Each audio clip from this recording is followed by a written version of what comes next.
Assalamualaikum warahmatullahi wabarakatuh. Kami dari kelompok 9 akan mempresentasikan salah satu materi dari mata kuliah Metodologi Studi Islam yang diampu oleh Bapak Ridho Riyadi dengan judul Al-Quran sebagai Sumber Agama Islam. Kelompok kami terdiri dari Mufarihah Jumlatul Laili dan Milati Ulia.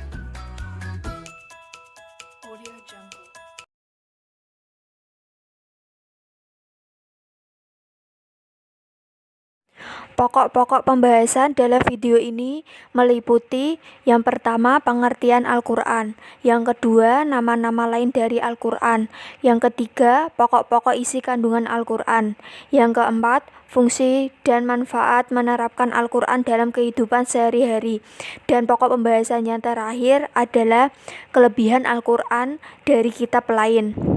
Mari kita simak bersama-sama video pembahasannya. Pengertian Al-Quran.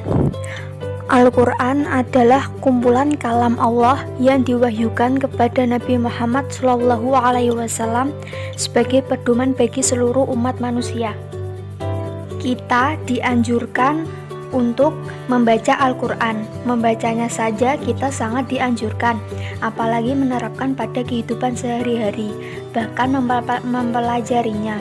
Fungsi utama dari Al-Quran adalah sebagai pedoman hidup, maka selayaknya kita mengambil semua pelajaran di dalamnya, mentadaburinya dan mengimaninya. Nama-nama lain dari Al-Quran yang pertama adalah Alkitab atau Kitabullah, artinya kitab suci sebagai petunjuk orang yang bertakwa. Yang kedua adalah Az-Zikr atau pengingat. Al-Quran memberikan peringatan kepada manusia karena sifat lupa yang tidak pernah lepas dari manusia. Dan nama-nama lain dari Al-Quran yang ketiga adalah Al-Furqan. Al-Furqan yang artinya pembeda. Al-Quran sebagai pembeda antara yang hak dan yang batil. Pokok-pokok isi kandungan Al-Quran terdiri dari satu, akidah. Yang dimaksud akidah adalah sejumlah kebenaran yang dapat diterima secara umum oleh manusia berdasarkan akal, wahyu, dan fitrah. Yang kedua adalah ibadah dan muamalah. Yang dimaksud dengan ibadah adalah menyembah atau mengabdi sepenuhnya kepada Allah SWT. Yang ketiga adalah akhlak. Akhlak adalah sifat yang tertanam dalam jiwa manusia yang muncul spontan dalam tingkah laku hidup sehari-hari. Yang keempat adalah hukum. Hukum adalah kaidah-kaidah dan ketentuan-ketentuan dasar dan menyeluruh bagi umat manusia.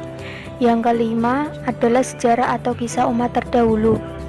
Al-Quran sebagai kitab suci umat Islam banyak menjelaskan tentang sejarah atau kisah umat pada masa lalu. Yang keenam adalah dasar-dasar ilmu pengetahuan. Banyak ayat-ayat yang memberikan isyarat ilmu pengetahuan atau sains dan teknologi yang bersifat potensi. Fungsi dan manfaat penerapan Al-Quran dalam kehidupan sehari-hari, yaitu yang pertama, dapat membersihkan akal dan menyucikan jiwa dari segala bentuk syirik serta menerapkan keyakinan tentang keesaan yang sempurna bagi Tuhan. Yang kedua, dapat mengajarkan kemanusiaan yang adil dan beradab.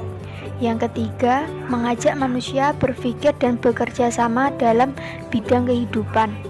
Yang keempat, menekan peranan ilmu dan teknologi guna menciptakan suatu peradaban yang sejalan dengan jati diri manusia.